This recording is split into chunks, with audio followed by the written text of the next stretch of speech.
You're listening to Key Conversations for Leaders. This is episode number 8. Welcome, everybody. Today we'll be talking about why it's not just business, it's personal with Ted Coine. We'll be touching on a ton of topics, including the need for a strong, decisive leadership to create a common vision in our society, creating the future out of lessons from the past, and the need for ongoing key conversations to create long-term organizational change, and much, much more. In times of great change, we need great leaders, those willing to step up, to take responsibility, to create a vision, and inspire others to join them in fulfilling that vision.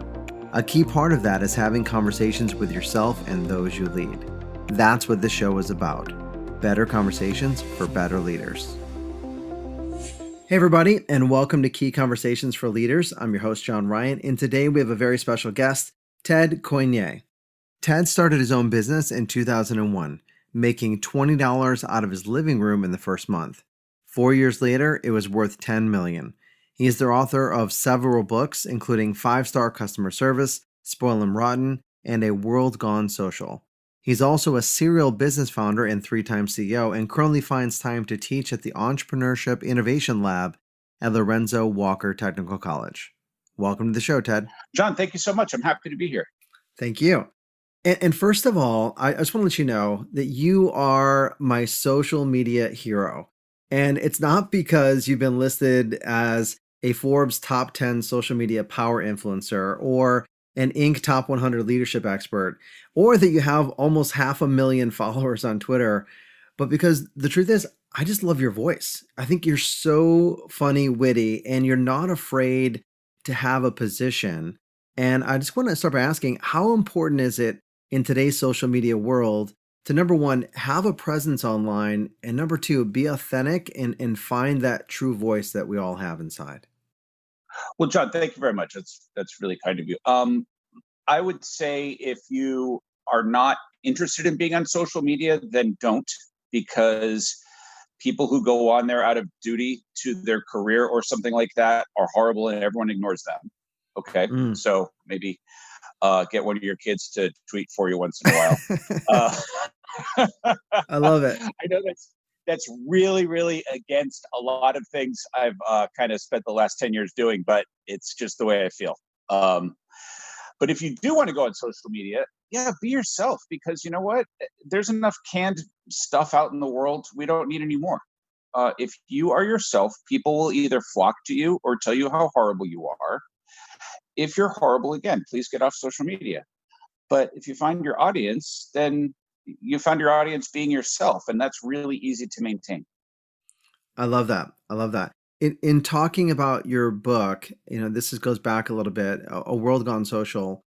You shared how companies really must adapt to survive. That's part of the subtitle there. You mentioned the term nano corporation. Can you share a little bit more about what you mean by that? Yeah, I can. And it's really funny because I think we're going to get into the gig economy in a second. And it breaks my heart that what I wrote about in 2015 has turned into what it is today. So what I was writing about was the idea with the nano corporation is that we can come together in small groups and form a larger organization for a short time to work on a project and then go all about our ways. So for instance, my brother-in-law is a sound man. He does a lot of work out of New York, but he also travels the world. And whenever a director needs somebody to do sound, they'll give him a call and he'll hold up the boom and he'll edit it after they're done shooting and all that. He doesn't officially work for any of these directors. He does work with them. And that's the way that Hollywood has been working for over 100 years now. Well, about 100 years. They come together. There could be, a studio with a few thousand employees, but there could be, individual actors who are represented by their agents and they're completely independent. There could be, CGI production group that has 20 employees or something like that. They all come together to make a movie. One movie I just watched the other day, because it's Coronation and we're watching a lot of movies these days.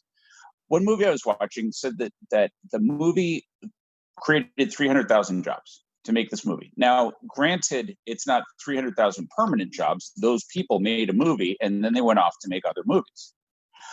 But the idea that we all need to work for one company for life, and either we work for this company or we work for a different, the competitor, that's really old fashioned. It just doesn't turn out to be the way that employers employ us anymore. So we need to be flexible in our careers if we can.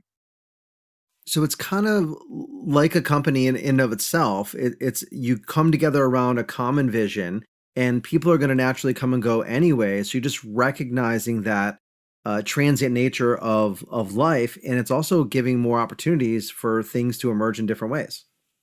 Right. So your career will be one thing. And you may be, a leadership coach, or you may be a human resources professional, or a I don't know, a patent lawyer or something like that. Your career follows you around. But when you work on different projects with different companies, with different individuals, that is the gig part of it. So, for instance, where I teach, we work really hard on helping the students build portfolios. Rather than just, here's my resume, it's a piece of paper with a bunch of stuff listed on it. Here is the work that I have created. Check it out for yourself. And by employers being able to see the work that this person can actually do, then they feel more comfortable hiring them. And it's the same thing with the career. You can say, well, I worked on this project, I worked on that project.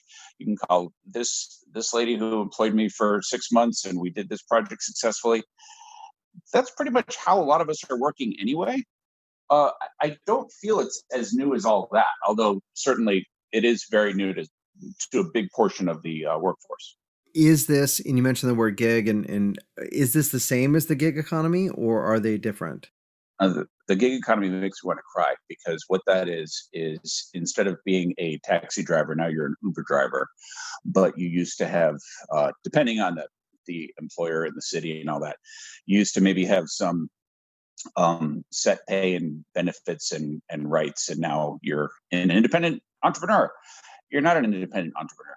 The entrepreneur is the guy who started Uber or Lyft. Mm. They're entrepreneur. You're a worker who gets paid when you work.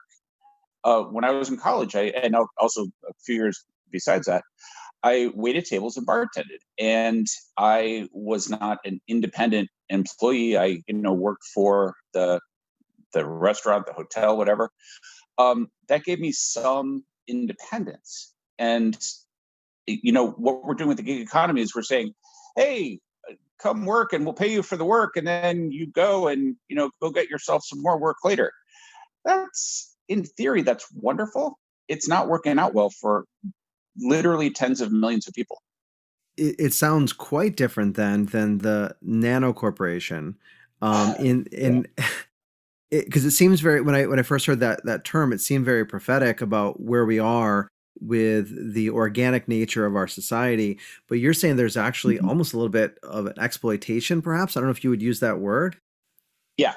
Yeah. So what it is, I think I've finally, I've been thinking about this for years. Where did I go wrong? And what I finally discovered is that it's high skill, high demand versus low skill and easy to swap out. Mm. So if you're somebody who drives, that's not a high skill job. I mean, hopefully you're, a 5-star Uber driver, right? But but that just requires you being friendly and not getting into an accident and delivering people where they ask you to deliver them. That's not the high skilled job that enables something like a nano corporation type of career. That's a very low paid job, and you're easy to swap out with somebody else who'll do that same job. So I think it seems like it's much more tentative than developing that skills and being a value add with low replaceability, because otherwise you're a cog in the machine without having that certainty that you used to have in a more permanent position. Exactly. And there are people who absolutely love working the gig economy, and I'm not about to say that those people are wrong. So, for instance, when I had my language school, I had this guy who, at first, I hired him to be a full time teacher, and I paid my teachers a salary. Well, he came to me a few months later and he said, I don't really want all these hours. I love teaching, but I'm pursuing my art career, and I need more time to make my art.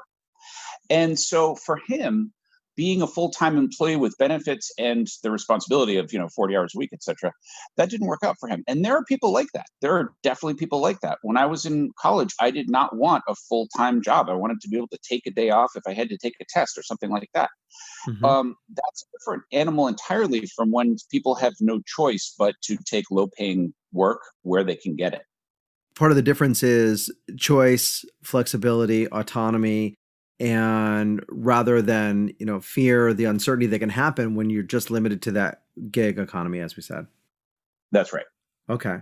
So with the high skilled nature that would go into a model where there's more of the nano corporations out there, are there any Mhm. downsides that you would see of the decentralization of work? I know one of the things you mentioned is the social aspect, introversion versus extroversion. Yeah. Yeah. Right. Well, one of the things is that if you are an extrovert, you have an advantage in getting yourself more work. Although we'd like to think that our work speaks for itself, it doesn't, and we need to be out there, making ourselves known. There are, by the way, social media helps introverts act like extroverts, which is pretty cool. So there is that. I love it. Nice. Some of my best friends on social media are dyed-in-the-wool introverts, and they would rather not meet you face to face, but they'd love talking to you, several times a day on social media. So that's awesome. But yeah, what we're talking about with the flexibility that you want in your economy is really good. You want to be able to hire people without worrying about what happens if this person doesn't work out. But the bad thing is when there are times like today with mass unemployment, it's really easy to shed employees, and that doesn't really work out well for the employees, and it doesn't work out well for society as a whole, as we're seeing. Now, hopefully, this is a temporary thing, but whenever the economy goes south, the least skilled, least tenured employees are the first to go, and that's not good for them. No, and as we're seeing, there's a ripple effect everywhere that goes, and hopefully Yeah. things will recover quickly. And I know that one of the topics that you speak is you speak on a variety of topics. You've had a very experienced career with a lot of opportunities to different things. You identify one of the things you talk about is the future trends of business. Do you identify as a futurist of sorts? Yes, I do, and I do that kind of like skeptical of the term, because I know people who love to call themselves futurists and then they're just braggarts. I really don't. I don't appreciate people who thump their own chest, but I do like seeing what's going on now and what some things are happening that are not widespread yet. I like looking for future trends, and sometimes I'm just off. But it turns out it's really funny. One of my children, found an old video of mine that I did for IBM. I think it was back in 2014, maybe. And she said, "Oh my God, Daddy, I watched this 5 minute video that you did, and you were talking about people working from home. You were talking about the gig economy, and that's kind of cool. I wasn't correct in all of the you know prognostications I made. Sometimes I'll say something is going to happen in 10 years, and it's going to happen in 50, or sometimes it's not going to happen at all. It depends. It's like reading tea leaves. But it is a lot of fun to see where the future is going, and it turns out not a lot of people have that talent. So it puts you in demand. Well, I mean, predicting the future is a very risky business, and Babe Ruth was Yeah. a legend batting at 300. So you're never going to get 100% on that one. Yeah, exactly. And right now we just don't have the data. We've never quite been through an ordeal like this. Where is your gut instinct telling you, or the data perhaps, on where things are going to be 6 months from now or so? Well, yeah, that's a really that question makes my stomach hurt. Here's the God's honest truth: is we all do not know, and uncertainty is the worst thing for psychology. It's the worst thing for uh, the economy. People are terrified when they're uncertain. For one thing, we don't know if we don't even know right now how many people actually have this disease, and how bad it is. So are 4% of people going to end up dying from this? 0.4%. We don't know, because there's so many people who haven't been tested yet. Once we get on top of the testing, and so we actually know, I'm all about the data. Show me what I'm facing, and then I can make decisions. And I think as a nation, what we're waiting for is, okay, how bad is this actually? We know that it's really bad in places where the emergency room is swamped and they can't, people are dying in the hallways of the hospital before they even get treated. We know places like that are bad, but is this the kind of thing that is going to go away with the miracle cure, I hope, Mm-hmm. in a couple of months? Are we going to come up with a vaccine in 6 months rather than the 18 months they're telling us? Are we going to move past this? And until people stop this worrying and they can judge for themselves exactly what it is that we are facing, we don't know. This is the most uncertain time that I have ever experienced as an adult or in my childhood too. I think we're all in the same boat there. I think you're right. I mean, that's what we're really individually and as organizations looking for. What is the data? It's becoming clear as we talk that I feel like you're consistently tracking the relationship between the organization as a whole, whatever form that's going to be, and the individual, because after all, the organization is made up of the individuals. Yeah. With the leaders that you work with and you deal with on a regular Mhm. basis, what are they thinking about right now? What's going through their mind? I think everybody is just shocked, and we're waiting. It seems that we're all, the different complaints that you hear from people, and some of them are completely legitimate, and some of them are, why are you complaining about that? You have a roof over your head. But for the most part, I mean, this is a real uh, psychological as well as economic and health problem that we're facing, because we don't know what's going on and we're all waiting for someone to lead us out of this chaos that we are experiencing right now. Hmm. And so far, I mean, Andrew Cuomo's doing a good job leading the state of New York, but so far we don't have a strong, decisive leader who makes us feel comfortable, who tells us, things are going to be bad for a while, but they're not going to be bad forever. And this is our plan to get out of it. And we will adjust our plan as we go. We need someone like that to kind of put everybody at ease. We also, it would be very nice if we had a plan that said, okay, until people stop infecting each other, we are not going to do this, this, and this. We can do a little bit more of this and this because the numbers are trending in our favor. That type of leadership also on a national and an international scale would be very helpful to business leaders. Those business leaders would then be able to make comfortable decisions. I think one of the biggest problems that people are facing is they don't know what's going to happen. So individuals are tightening their belts, not spending because they don't know if they're going to have money to get by in a few months. And then how does a business plan when their customers are just not showing up at the website or the door? So part of the consumer behavior in doing what we just said, Yeah. constricting their spending habits because of the uncertainty. The Right. antidote, if I'm hearing you correctly, is okay. We don't know all the facts. Well, okay, let's look into that. Let's start communicating that openly, transparently, and create that vision so that we can start actually making some plans. Right, exactly, exactly. Even if we knew that things were going to be terrible. For instance, so you take World War II, absolutely horrible, but everyone knew we were mobilizing the country. We're going to build some weapons. We are going to support our troops. We're going to lose some of the people that we love, but this is our plan. And the ability of people to be able to take action even in little ways. Like, I read an interesting tidbit. It said that the victory gardens that Americans planted weren't actually necessary. There was enough food that people didn't need to grow their own, but it allowed them to feel like they were doing something. It gave them some control. Hmm. The people who weren't able to get in uniform and go fight overseas. And that's the type of thing that psychologically is priceless.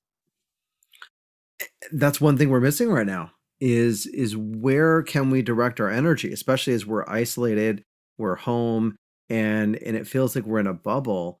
Having that focus, Victory Garden sounds like a really, at least psychologically, productive thing that we could do right now. Right. Yeah. Like, how can I help? And again and again, you hear the healthcare experts say, the biggest help you can do is just stay home.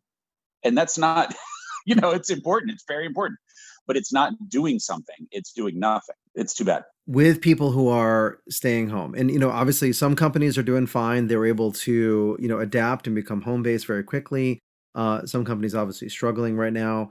What can people do to direct their energy? Do you have any thoughts on how we can stay productive and keep a more positive psychological mindset? Yeah. Yeah. A couple of things. One is check in with the news only occasionally rather than nonstop. That's hard and it takes a lot of self-discipline to do that. But getting wrapped up in the news will cause you to spiral into fear. That's one problem. Another problem is, or another, sorry, solution is even if you can't meet people face to face, Zoom is much better than nothing, or Skype or what have you. One thing that we're doing, if you're in a position to do this, when we go out and walk the dog, we stay far away from our neighbors, but there's our neighbor across the street. We're having a little conversation. That human touch is nice. But don't beat yourself up if you're not able to self-improve on a frantic scale. So I've heard a lot of people say, this is a great time to be improving your skill set so that you're more employable, more, useful, or change your career or what have you when the economy bounces back. Absolutely do that. And that will give you a feeling of control. But also forgive yourself for not having the energy to pursue that nonstop. Because then we beat ourselves up and saying, I could be doing more, should be Yeah. doing more. And that also can take us down that negative spiral that you mentioned. Yeah, exactly. We are going through a prolonged low key, most of us low key, trauma. And thank God it's a low key trauma. Sure. But we are, and we can't ignore it, and we can't beat ourselves up because it's counterproductive. But yeah, I have started writing again, which I hadn't been doing in years. I really, since I started teaching, that allowed me to have I need to express my thoughts somehow, and that gave me a way to express my thoughts. So I've started writing again, which is nice. That's one way that I can kind of uh, improve myself during this time of pause. But I'm also watching a lot of TV. So you can't expect to be as busy as you are when there's no pandemic going on. The TV that you're watching, is it productive or is it just like pure No. enjoyment? It's- we're we're watching British crime thrillers. I don't know why, but What we've a become great niche. Yeah. yeah, it's pretty awesome. Yeah, Oh, who knew? that's cool. Yeah, So one yeah. of the things that really, if I may ask, caught my attention was your identification as an ethicist and a progressive capitalist. Can you talk more about what those terms mean to you? Yeah. So I studied philosophy in college. Thinking I was going to get a PhD, so who cares what you study? That's my first caveat there. But I studied. What I found was that the courses that focused on social and political philosophy, that like what is just in a society, they absolutely riveted me. And so that's been my life, like ever since I was a kid. Like, what is right? How do we know? How could we make things better? These questions have always absolutely fascinated me, and I find them, worthy of, there's some things we do with our brains that aren't as worthy as others. And I think it's a worthy pursuit. So what I find in working with leaders, and I'm also training young leaders. I'm teaching 16 and 17-year-old kids how to start a business, and they're doing that. So Awesome. I don't want to teach sociopaths. I want my students to turn out, with the skills that they're going to have as a result of being in my class. I want them to also be positive members of society. So ethics is very important, and the idea that we separate, that line, "It's just business," that became famous in The Godfather, and you hear it all the time. Still Sure. drives me crazy. It's a gangster. It's actually the accountant for what's his name, Al Capone. This guy who they called Abby because he was so magical with numbers. He is the one who said, "It's not personal; it's just business." I don't want my business led by somebody who thinks that way, who thinks that business has its own murky ethics. Doing the right thing is doing the right thing. And it turns out that that is a stronger, more sophisticated form of capitalism than the Milton Friedman, Friedman Ayn Rand. I know I'm pronouncing your name wrong, by the way. I do that. The whole libertarian, leave me alone and let me make money, and if you have to sell your kids into slavery, cool, more money for me. That whole outlook it's not just selfish and horrible, it's also short-sighted, because when all the members of the society have more money and they're able to, there's no such thing as working poor. People who work are able to be middle class. When that happens, you have more customers. You have customers who can pay for your products. So capitalism works best when it has safety nets to protect people who need the help, and ways back into society, retraining people rather than just throwing them away when they don't have the skills that you need anymore. It's not pie in the sky. It's actually better for the economy to be progressive and to not socialists at all. That is kind of against what I'm for.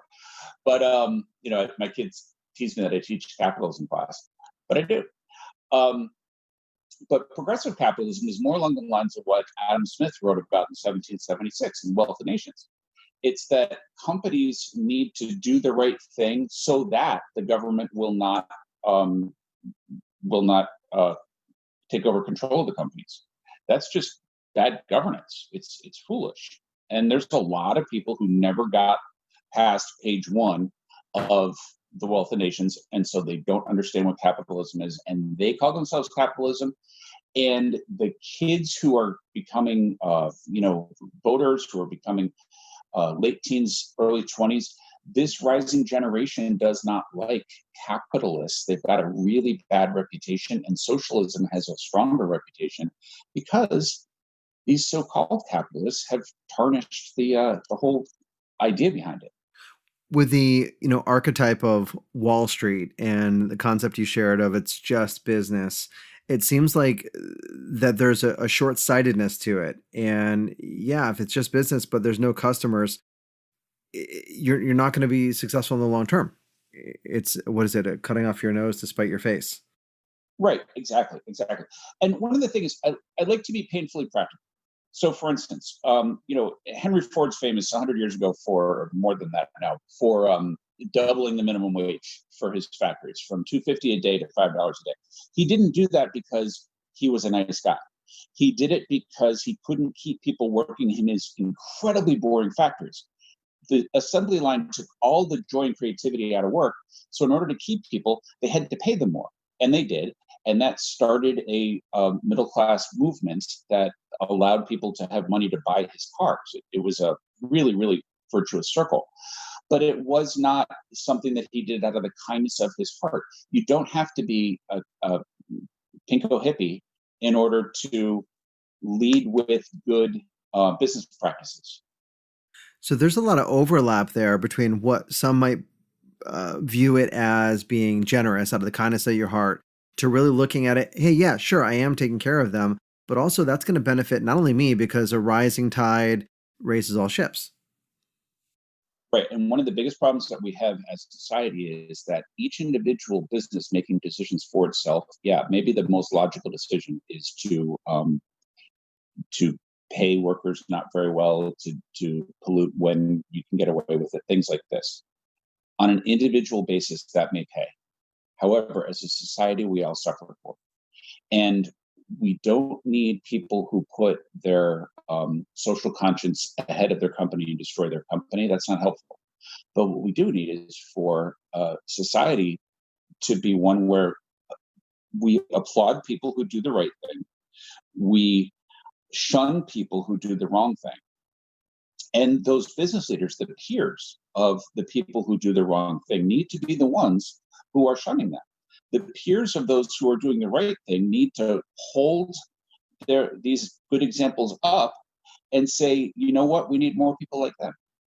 Now, when you get to the company level, when you are hiring, you want the most talented staff you can get.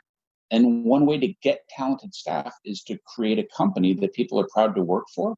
It's a company where people are also, they're proud of the social mission. They're proud of the fact that your company does not pollute or does pay a fair wage, things like this. You'll attract higher quality workers and you'll keep them over time. And right now, sure, our economy is horrible suddenly, and people will scramble for any job they can get. But first of all, do you want somebody who's just taking a job because it's a job? Maybe this week that helps you, but this month, this year, that's probably not going to be beneficial for your company.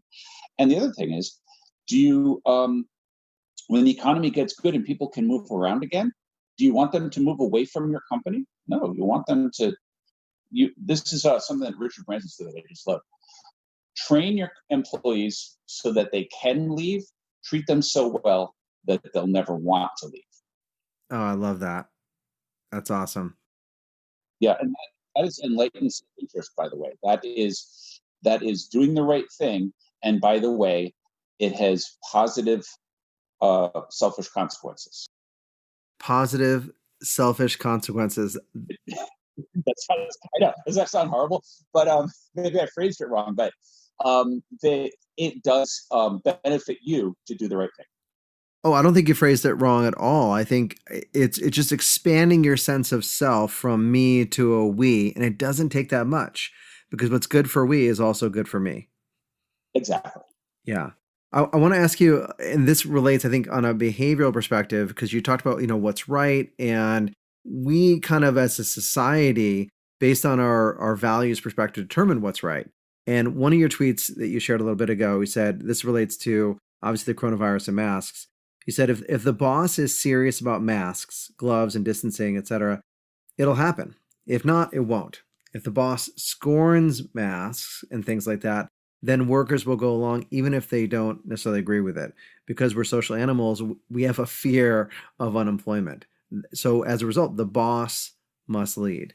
So what would you say, if you have any thoughts or advice for someone who is working in an environment where the boss is not leading, or they're scorning masks and not looking at the data?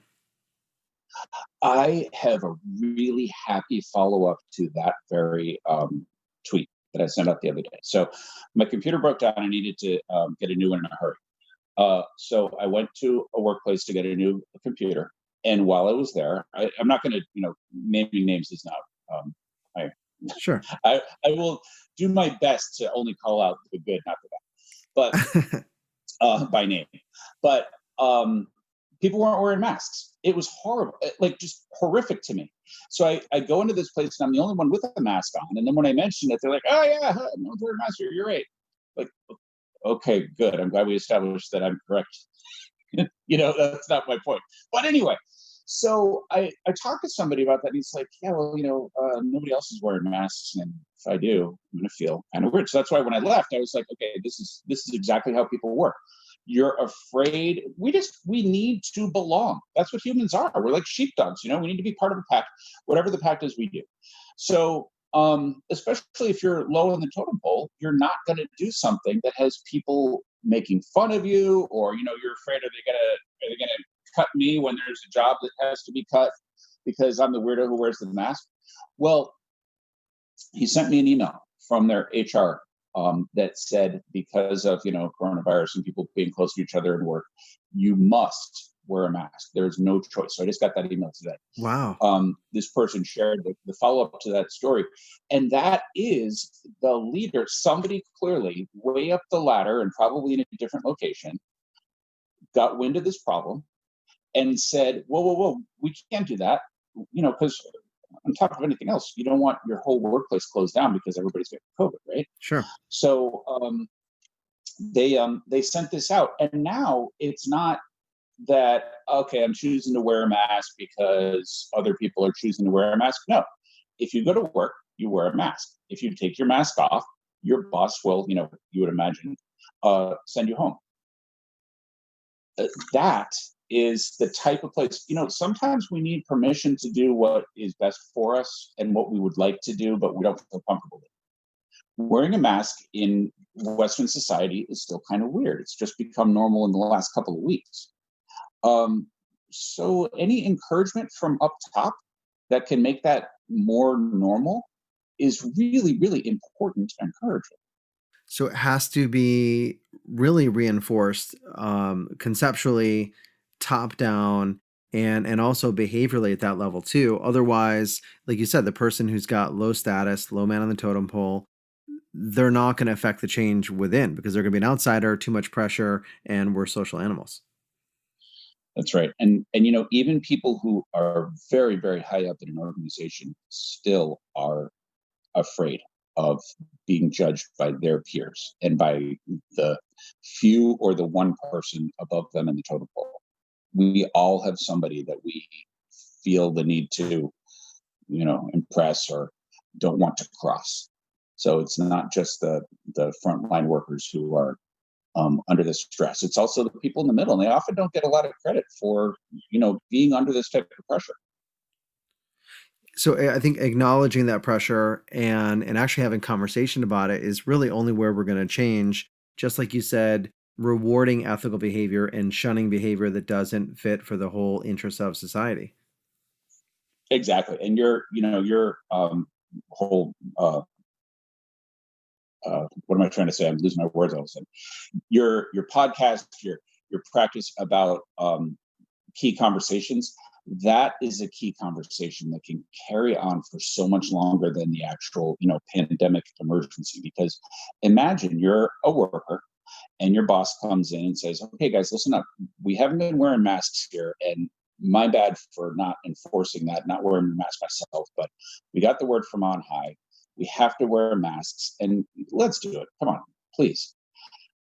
That will stick with you, say 2 years later. You're like, well, what kind of a workplace do I work in? The economy is good again. And, my friend is telling me how great his job is over across town at this other employer.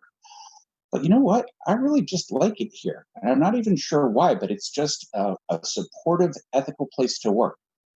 That's the type of thing where that key conversation 2 years before can have the effect that you want in your workforce to boost morale and keep people around. So true. And the reality is if you can have these types of key conversations now when it really matters and can be a life or death for some people, Mm-hmm. then you can talk about any issue going forward and really have discussion and progress towards a better place for everyone.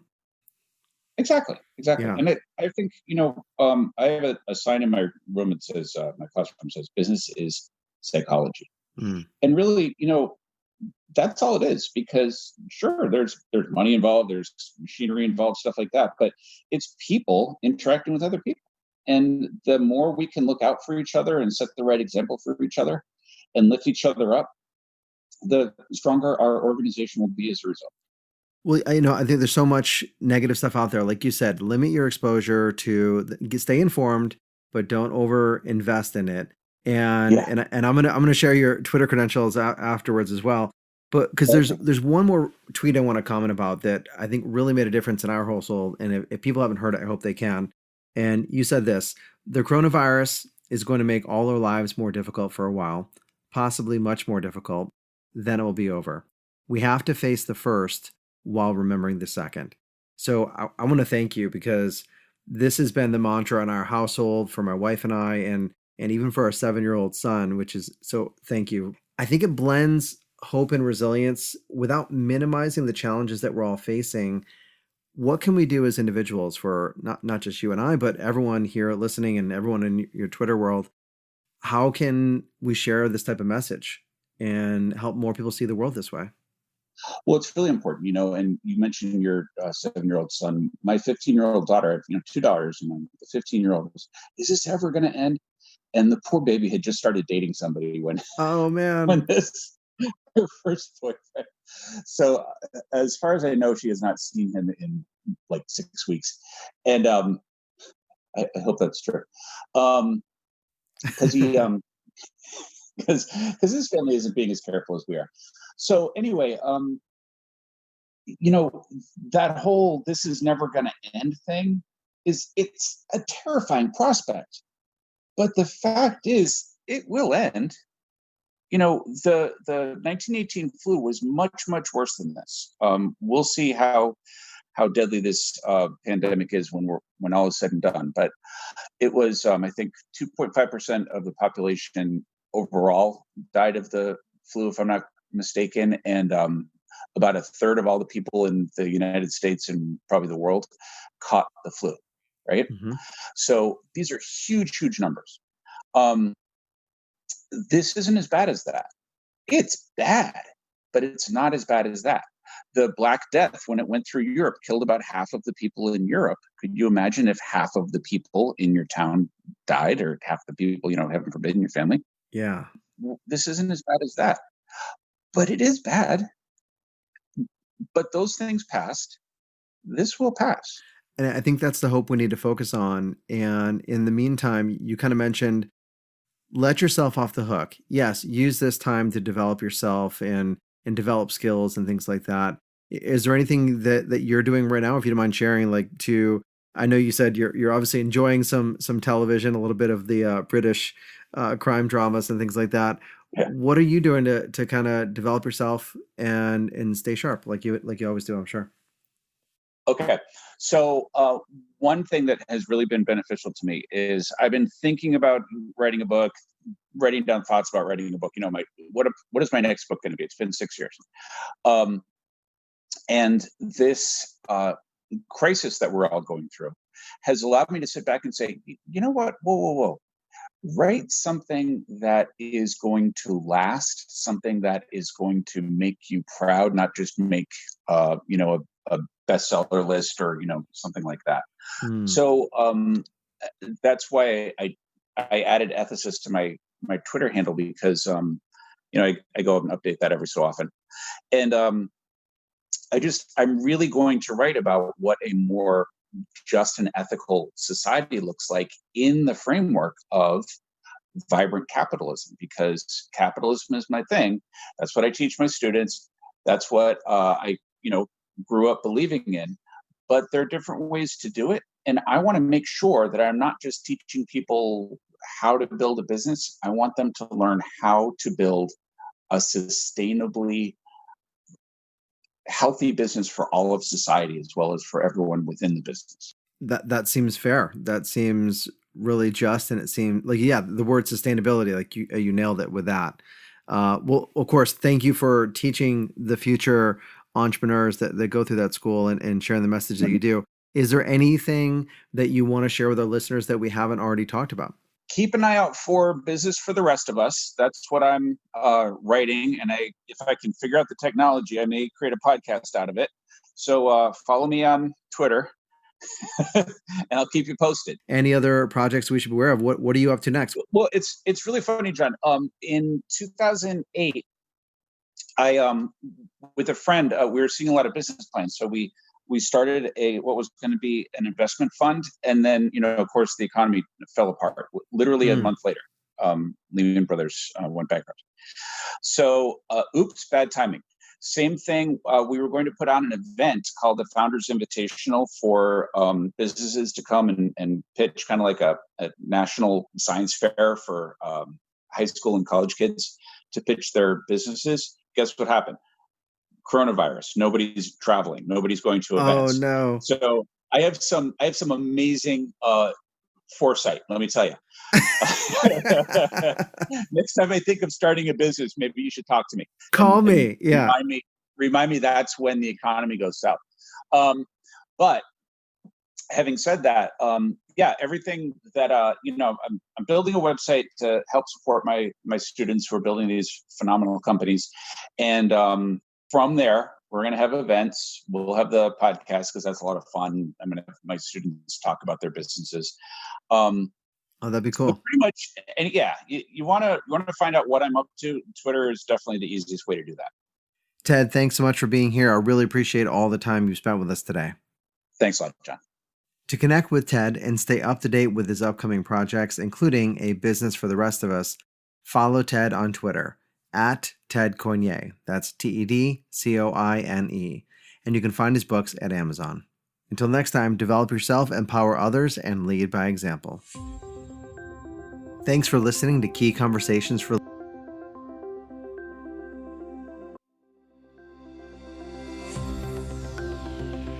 If you'd like help finding and clarifying your vision and purpose, visit www.keyconvo.com/free and pick up a copy of my free ebook, 7 Reasons Why You Need a Big Why.